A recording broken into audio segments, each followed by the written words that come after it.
ইব্রাহিম আলাইহিস সালামকে আল্লাহ পাক মানব জাতির জন্য নেতা নির্বাচন করলেন কেন? 3 দিন চলে যাবার পরে হযরত হাজেরার পানি শেষ হয়ে গেল, খেজুরগুলো রাখা ছিল তাও শেষ হয়ে গেল। এবার তিনি চিন্তার মধ্যে পড়ে গেলেন। মরুময় এলাকা, তৃষ্ণার কারণে কণ্ঠনালী শুকিয়ে গেছে। শিশু ইসমাইলের কান্নার আওয়াজটা আরো বেগবান হয়ে গেল। পানির তৃষ্ণার কারণে চিৎকার মেরে কান্না করতে লাগলেন। হযরতে হাজেরা চিন্তা করলেন, চতুর্দিকে পাহাড়, আমি যদি একটা পাহাড়ের উপরে উঠি আর পাহাড় থেকে পানি কোথায় আছে দেখা যেতে পারে। এই চিন্তা করে হযরতে হাজেরা 2টা পাহাড়, একটা পাহাড়ের নাম সাফা পাহাড় আর একটা নাম হলো মারওয়া পাহাড়। সাফা পাহাড়ের উপরে উঠলেন। উঠে হযরত হাজেরা চতুর্দিকে তাকান, কোনো পানি দেখা যায় না। ইন দি মিন টাইমে তিনি সাফা পাহাড় থেকে মারওয়া পাহাড়ের দিকে যেই সময় তাকালেন, দেখেন মারওয়া নামক পাহাড়ের মধ্যে পানির কিছু অংশ দেখা যায়। মূলত এটা পানি নয়, বরং আকাশ থেকে সূর্যের কিরণ বালুর উপরে পড়ে। বালির উপরে সূর্যের কিরণ আলোটা পড়ার কারণে ওই বালুটা চকচক করে বোঝা যায় এখানে পানি আছে, বরং এটা মরিচিকা, এটা কোনো পানি নয়। হযরতে হাজেরা এবার সাফা পাহাড় থেকে দৌড় দিয়ে মারওয়া পাহাড়ের দিকে আসলেন। মারওয়া পাহাড়ে এসে দেখেন সেখানে কোনো পানি নাই, শুধু বালু আর বালু। সেখান থেকে তিনি আবার সাফা পাহাড়ের দিকে তাকান, মনে হয় সাফা পাহাড়ের মধ্যে পানি আছে। এবার তিনি আবার দৌড় দিলেন সাফা পাহাড়ের দিকে। এইভাবে একটা পাহাড় থেকে আরেকটা পাহাড়ে দৌড়াদৌড়ি করলেন।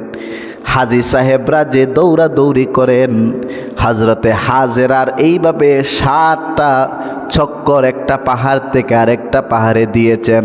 আল্লাহ রাব্বুল আলামিন এত বেশি পছন্দ করেছেন এই দৌড়ানোকে, কিয়ামত পর্যন্ত হাজী সাহেবদের জন্য আল্লাহ রাব্বুল আলামিন আবশ্যক করে দিয়েছেন।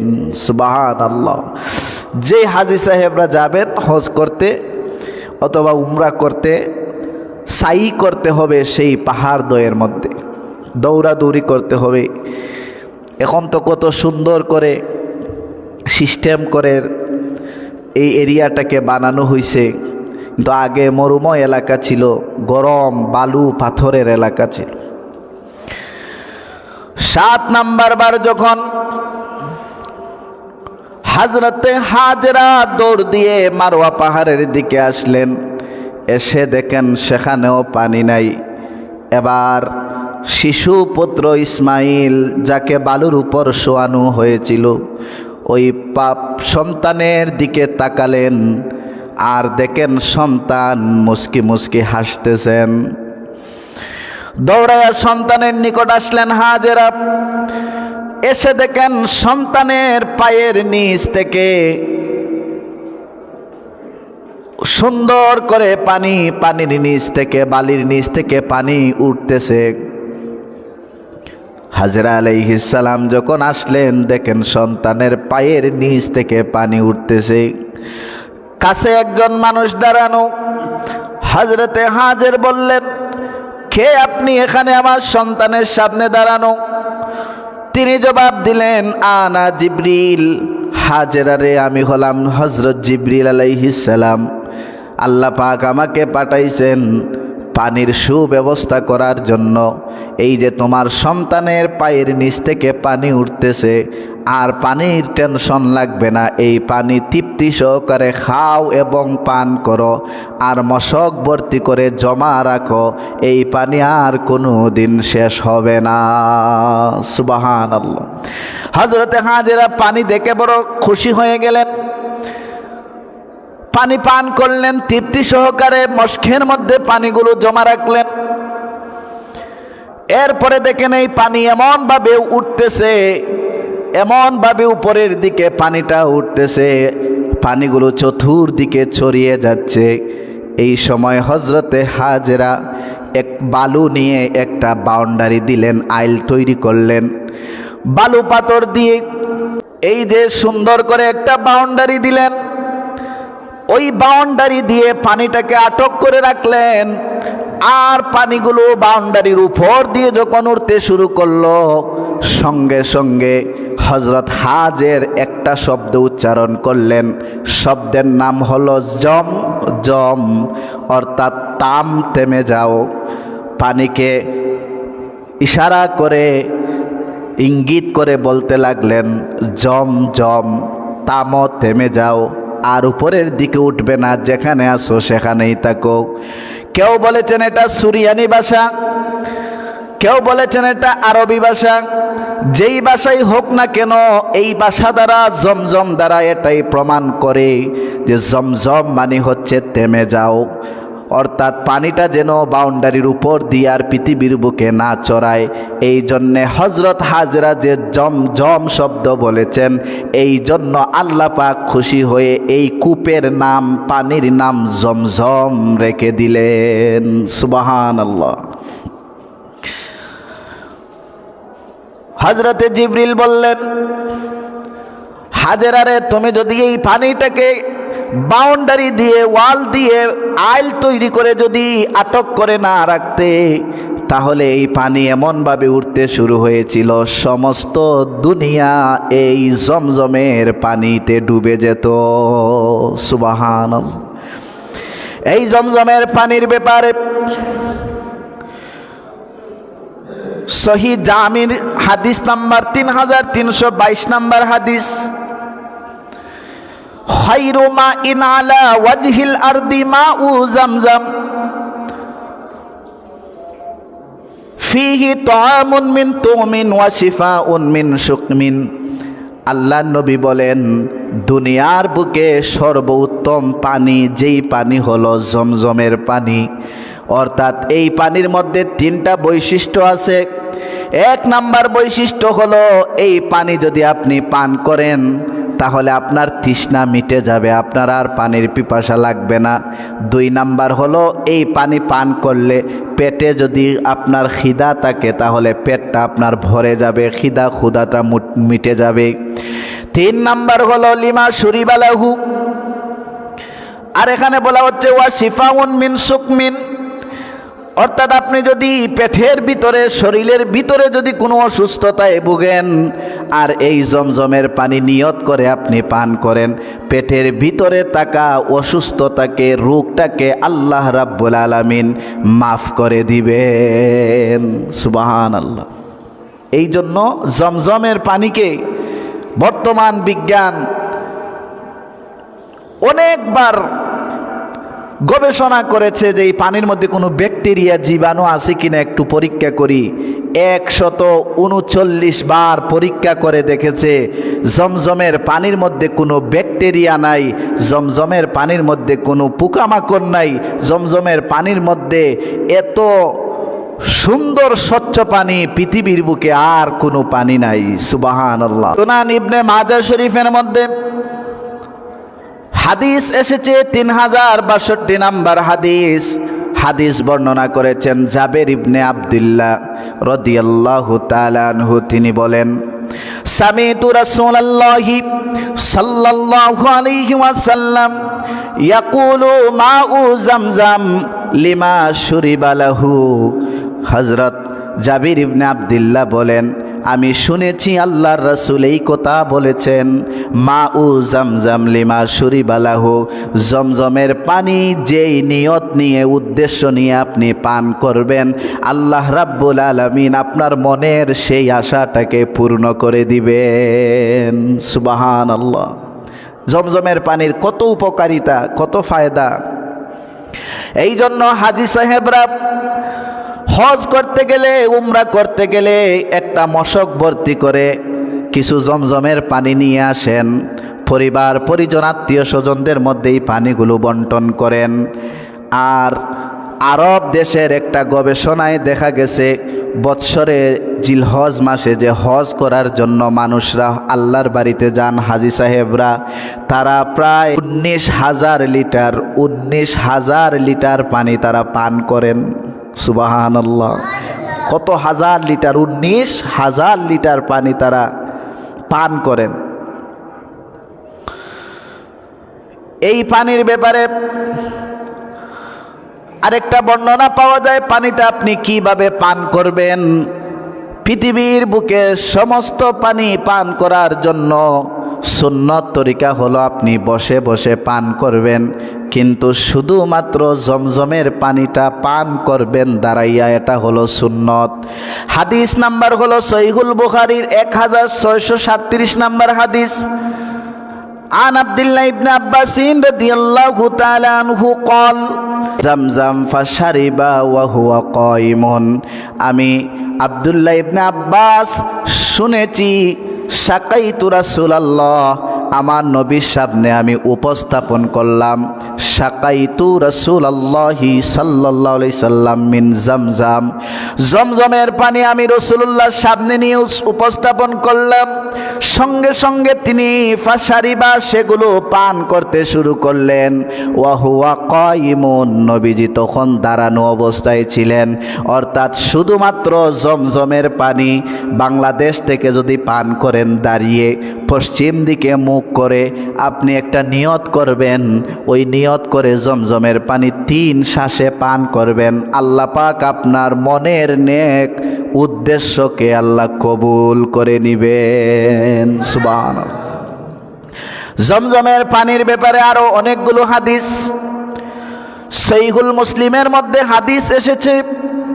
হাদিস বর্ণনা করতেছেন আল্লাহ নবীর জলিল কদর সাহাবী হযরত আবু যর গিফারি রাদিয়াল্লাহু তাআলা আনহু, তিনি বলেন, আমি যখন মক্কায় ছিলাম তখন মক্কায় প্রায় 1 মাস অবস্থান করলাম শুধু জমজমের পানির নিকটে, জমজম কূপের নিকটে আমি 1 মাস অবস্থান করলাম। আমি অন্য কোনো খাবার গ্রহণ করলাম না, শুধুমাত্র জমজমের পানি পান করলাম। 30টা দিন জমজমের পানি পান করে আমি বেঁচে ছিলাম, আমার কোনো ক্ষতি হয় নাই। সুবহান। তার মানে জমজমের পানি আপনার তৃষ্ণা নিবারণ করবে, জমজমের পানি আপনার পেটের খিদা নিবারণ করবে, জমজমের পানি আপনার কোনো অসুস্থতা যদি পেটের ভিতরে থাকে সেটাও আল্লাহ পাক জমজমের পানির উসিলায় মাফ করে দিবেন। সুবহানাল্লাহ। হযরত ইব্রাহিম আলাইহিস সালামকে পরীক্ষা শুরু করলেন আল্লাহ পাক। এই কথা সূরাতুল বাকারার 124 নম্বর আয়াতের মধ্যে আল্লাহ পাক তুলে ধরলেন। আল্লাহ বলেন, ওয়া ইযবিতালা ইব্রাহিমা রাব্বুহু বিকালিমাতিন ফাআতাম্মাহুন। আল্লাহ পাক বলেন, যখন ইব্রাহিম আলাইহিস সালামকে আল্লাহ পাক রব্বুহু, অর্থাৎ এখানে আল্লাহর সিফতি নাম উল্লেখ করলেন। আল্লাহর 99টা আসমাউল হুসনা নামের একটা নাম হলো রব। রব মানে পালনকর্তা, রব মানে হলো যাকে আল্লাহ পাক অস্তিত্বহীন থেকে অস্তিত্ব দান করে পরিপূর্ণ একটা জীবন দান করলেন। যেই যার ক্ষমতা আছে এইটা করতে পারেন, তিনি আমার রব। আল্লাহ পাক এখানে তার রব নামটা উল্লেখ করে বললেন, বিকালিমাতিন, আমি কিছু পরীক্ষা করলাম ইব্রাহিমকে, ফাআতাম্মাহুন, ইব্রাহিম প্রত্যেকটা পরীক্ষার মধ্যে তিনি ফাঁস করলেন, কামিয়াব নসিব হয়ে গেল।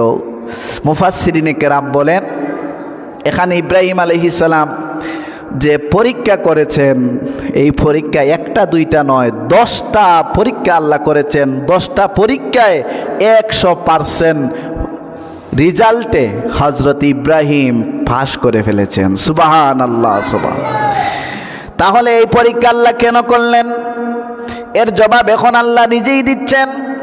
আল্লাহ পাক বলেন, ক্বালা ইন্নী জাইলুকা লিন্নাসি ইমামা। ইব্রাহিম, তোমাকে যে আমি পরীক্ষা করেছি, এই পরীক্ষার মধ্যে তুমি উত্তীর্ণ হয়েছ, এই জন্য ইন্নি, নিশ্চয়, যা ইলুকা, তোমাকে আমি বানাবো, লিন্নাসি ইমামা, মানুষের জন্য ইমাম। প্রশ্ন হলো, এখানে তো বলতে পারতেন ইন্নী জাইলুকা লিল মুসলিমিনা ইমামা, অর্থাৎ আমি মুসলমানের জন্য তোমাকে ইমাম বানাবো, অথবা ইন্নী জাইলুকা লিল মুমিনিনা ইমামা, মুমিনদের জন্য ইমাম বানাবো। আল্লাহ পাক বললেন লিন্নাসি ইমামা, সমস্ত দুনিয়ার সমস্ত মানুষের জন্য তোমাকে আমি ইমাম বা নেতা হিসাবে নির্বাচন করব। কেন? কারণ তোমাকে আমি যেই পরীক্ষাগুলো দিয়েছি প্রত্যেকটা পরীক্ষায় তুমি পাস করে ফেলেছ, উত্তীর্ণ হয়ে গিয়েছ, এই জন্য আমি তোমাকে ইমাম বানাবো সমস্ত মানব জাতির জন্য। এই কথা শোনার সঙ্গে সঙ্গে হযরত ইব্রাহিম এবার বললেন ওয়া মিন যুররিয়াতি, রব্বুল আলামিন আপনি আমাকে এখন নেতা বানালেন, সমস্ত মানুষের জন্য ইমাম বানালেন। আজ হোক কাল হোক আমি তো এই দুনিয়ার বুকে আর বেঁচে থাকবো না, আমি তো দুনিয়া ছেড়ে চলে যাব। আমি চলে যাবার পরেও মিন যুররিয়াতি, আমার উম্মতের, আমার বংশধরদের মধ্যে, আমার বংশ পরস্পরার মধ্যেও এই ইমাম বা নেতার সিস্টেমটা আপনি জারি রাখবেন। সুবহানাল্লাহ। আমি তো ইব্রাহিম আমাকে নেতা বানাইলেন, পরীক্ষায় আমি উত্তীর্ণ হয়েছি বিদায়, কিন্তু এই পরীক্ষাটা, এই ইমামত্ব, এই নেতাগিরি, এটা শুধু আমি ইব্রাহিমের জন্য নয়, আমার বংশ পরস্পরায় যারাই আসবেন তাদেরকে আমার এই নেতা, এই ইমামত্ব আপনি টিকিয়ে রাখবেন, এই ওয়াদা করতে হবে। সুবহানাল্লাহ, সুবহান। আল্লাহ পাক এবার বললেন قال لا ينال عهد الظالمين, আল্লাহ বলেন শোনো ইব্রাহিম, আমি প্রতিশ্রুতি ওই সকল মানুষদের কাছ থেকে ছিনিয়ে নিব যারা জালিম, যারা জালিম জুলুম করবে তাদেরকে ইমাম বানাবো না, যারা জুলুমত্বকে বেছে নিবে তাদেরকে আমি নেতা বানাবো না। হযরত ইব্রাহিম বললেন রব্বুল আলামিন আমার বংশের মধ্যে যাদেরকে আপনি নেতা বানাবেন তারা কখনো জুলুমকারী হবে না, নির্যাতনকারী হবে না, তাদেরকে আপনি আমার মতো পাবেন। এই জন্য ইব্রাহিম আলাইহিস সালামের বংশে হযরত ইসমাইল আলাইহিস সালামের বংশে আমার আপনার নবী মুহাম্মদুর রাসূলুল্লাহকে আল্লাহ নেতা হিসাবে দুনিয়ার বুকে পাঠাইছেন। সুবহানাল্লাহ। এরপরে দীর্ঘ আলোচনা, আল্লাহ রাব্বুল আলামিনের এই ঘরটাকে হযরত ইব্রাহিম আলাইহিস সালাম তৈরি করলেন ইসমাইল আলাইহিস সালামকে নিয়ে। তৈরি যখন শেষ হয়ে গেল তখন ইব্রাহিম আলাইহিস সালাম দোয়া শুরু করলেন। এই কথাগুলো আল্লাহ পাক কোরআন কারিমে তুলে ধরলেন। وَإِذْ يَرْفَعُ إِبْرَاهِيمُ الْقَوَاعِدَ مِنَ الْبَيْتِ وَإِسْمَاعِيلُ, যখন ইব্রাহিম আর ইসমাইল আলাইহিস সালাম দুইজন মিলে কাবা ঘরকে পরিপূর্ণ তৈরি করে ফেললেন, তখন আল্লাহর দরবারে দুইজন হাত তুলে দোয়া করতে শুরু করলেন। সুবহানাল্লাহ। তার মানে হলো ভালো কাজ করার পরে দোয়া করতে হবে, ভালো কাজ করার পরে আপনি দোয়া করবেন, এই দোয়াটা আল্লাহ কবুল করবেন। এর প্রমাণ হলো এই কোরআনের আয়াত। আল্লাহ এবার বলেন ইব্রাহিম তুমি যেই কাবা শরীফ তৈরি করে তুমি আর তোমার সন্তান যেই দোয়া করেছো আমি কবুল করব।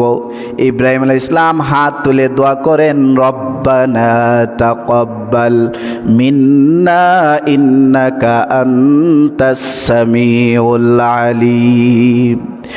ইব্রাহিম নবী দোয়া করলেন রব্বুল আলামিন আমরা এই যে এত পরিশ্রম করে কষ্ট করে এই ঘরটা তৈরি করলাম, ইন্না ওয়ালা বাইতি উদিয়া লিন্নাসি আল্লাযী বিবাক্কাতা মুবারাকা, এই যে ঘরটা পৃথিবীর বুকে সর্বপ্রথম ঘর আবার নতুন করে তৈরি করলাম, এই ঘরটাকে আপনি তাকাব্বাল মিন্না কবুল করে নেন আমাদের পক্ষ থেকে। সুবহানাল্লাহ। এই জন্য আমরা নামাজ পড়ার পরে আমরা দোয়া করি আল্লাহ আমাদের এই জুমার নামাজটাকে, জুহরের নামাজকে, ফজরের নামাজকে, এশার নামাজকে, আসরের নামাজকে, মাগরিবের নামাজ, এশার নামাজকে আপনি কবুল করে নেন। ইবাদত করার পরেও ইবাদতের উসিলা নিয়ে দোয়া করতে হবে। ইব্রাহিম আলাইহিস সালাম সন্তান ইসমাইলকে নিয়ে আল্লাহর ঘর তৈরি করলেন। তৈরি করার পরে এই ঘরটাকে নিয়ে তিনি দোয়া করলেন, আল্লাহ এই যে ঘর বানাইলাম, এই ঘরটা আমাদের পক্ষ থেকে আপনি কবুল করেন। ইন্নাকা আনতাস সামিউল আলিম, নিশ্চয় আপনি সব কিছু শুনেন এবং আপনি মহাজ্ঞানী। এই কথা বলার পরে ইসমাইল আলাইহিস সালাম দোয়া শেষ করে ফেললেন। ইব্রাহিম সন্তানকে বললেন, বাবারে দোয়া এখনো শেষ হয় নাই, হাত তুলো। কারণ আমরা এই মুহূর্তে যা কিছু আল্লাহর দরবারে চাইব, রব্বুল আলামিন আমাদের কাছ থেকে সব কিছু কবুল করবেন, গ্রহণ করবেন। কারণ আল্লাহ তো নিজেই বলছেন, এখন চাও আমি তোমাদের দোয়া কবুল করব। এবার ইব্রাহিম আলাইহিস সালাম দোয়া করেন, রব্বানা ওয়াজআলনা মুসলিমাইনি লাকা ওয়া মিন যুররিয়াতিনা উম্মাতাম মুসলিমাতাল লাক। কত সুন্দর দোয়া করতে শুরু করলেন, হে আমার রব, ওয়াজআলনা মুসলিমাইনি লাকা, আমার এই সন্তানগুলো যারা আসবেন দুনিয়ার বুকে তাদেরকে আপনি মুসলমান হিসাবে কবুল করুন, অর্থাৎ আপনার আনুগত্যশীল বানান। ওয়ামিন যুররিয়াতিনা উম্মাতান, উম্মতের মধ্যে আমার বংশের যত মানুষরা দুনিয়াতে আসবে মুসলিমাতাল্লাক, তাদেরকে আপনি আরো বেশি আনুগত্যশীল হিসাবে কবুল করুন। আমার উম্মতের মধ্যে, আমার সন্তানাদির মধ্যে যত উম্মত আসবে দুনিয়াতে, আপনার যত বান্দাবান্দিরা আসবেন প্রত্যেককে আপনি এত বেশি আনুগত্যশীল বানাও যেন শুধু আপনার ইবাদত তারা করে। এরপরে দোয়া করলেন, ওয়া আরিনা মানাসিকানা ওয়া তুব আলাইনা। আরিনা মানি দেখা। ইব্রাহিম আলাইহিস সালাম দোয়া করলেন, আল্লাহ আমাকে এবার দেখিয়ে দেন মানাসিকানা, কিছু নিয়ম কানুন বিধিবিধান, ওয়া তুব আলাইনা, এবং আমার তওবাকে আপনি কবুল করে নেন। ইন্নাকা আনতাত তাওয়াবুর রহিম, নিশ্চয় আপনি তওবা কবুলকারী, দয়ালু। আপনি আমাদের তওবা কবুল করুন এবং আমাদেরকে এই হজের বিধিবিধানটাকে বুঝাইয়া দেন। 3 নাম্বার দোয়া করলেন, রব্বানা ওয়াবআস ফীহিম রাসূলাম মিনহুম ইয়াতলু আলাইহিম আয়াতিকা ওয়া ইউআল্লিমুহুমুল কিতাবা ওয়াল হিকমাতা ওয়া ইউযাক্কিহিম। এবার আমার রসুলের জন্য দোয়া করলেন। ইব্রাহিম নবী বলেন, রব্বানা, হে আমার রব, ওয়াবআস ফীহিম রাসূলা, আপনি এমন একজন রসুল দুনিয়ার বুকে প্রেরণ করুন, মিনহুম ইয়াতলু আলাইহিম, যিনি আপনার এই আয়াত, আপনার এই কোরআন কারীম তেলাওয়াত করে শোনাবেন। আয়াতিকা, আপনার নিদর্শনাবলী। ওয়া ইউআল্লিমুহুমুল কিতাব, যেই কিতাব আপনি দিবেন ওই কিতাব তিনি পড়ে শোনাবেন। শুধু তাই নয়, এবং তাদেরকে এই কিতাবটা শিক্ষাও দিবেন। ওয়াল হিকমাতা, এবং হেকমত প্রজ্ঞা আপনি শিক্ষা দিবেন, উনি শিক্ষা দিবেন। ওয়া ইউযাক্কিহিম, যাতে করে তারা তাজকিয়া অর্জন করতে পারে। তাজকিয়া মানে আত্মপরিশুদ্ধতা, তারা যেন নিজেদের জীবনটাকে পরিশুদ্ধ জীবন বানাইতে পারে, এই বিষয়গুলো তিনি শিক্ষা দিবেন। ইন্নাকা আনতাল আজিজুল হাকিম, নিশ্চয়ই আপনি আজিজ মানে মহাপরাক্রমশালী, হাকিম মানে মহাপ্রজ্ঞাময়। এইভাবে ইব্রাহিম আলাইহিস সালাম একের পর এক দোয়া করতে শুরু করলেন। আল্লাহ প্রত্যেকটা দোয়া কবুল করলেন এবং সর্বশেষ দোয়ার মধ্যে যে রসুলের কথা বললেন, এই রসুল হলেন আপনার নবী মুহাম্মদুর রাসূলুল্লাহ। এই দুনিয়ার বুকে প্রেরণ করলেন। আল্লাহ বলেন, আপনাকে আমি খালিলুল্লাহ হিসাবে গ্রহণ করলাম। খালিল মানে বন্ধু, আর আমি যাকে সর্বশেষ দুনিয়াতে প্রেরণ করব তিনি হলেন আমার বন্ধু, যার নাম হবে হাবিবুল্লাহ। হাবিবুল্লাহ নামে আমার রসুল মুহাম্মদুর রাসূলুল্লাহকে দুনিয়াতে প্রেরণ করব। সুবহানাল্লাহ।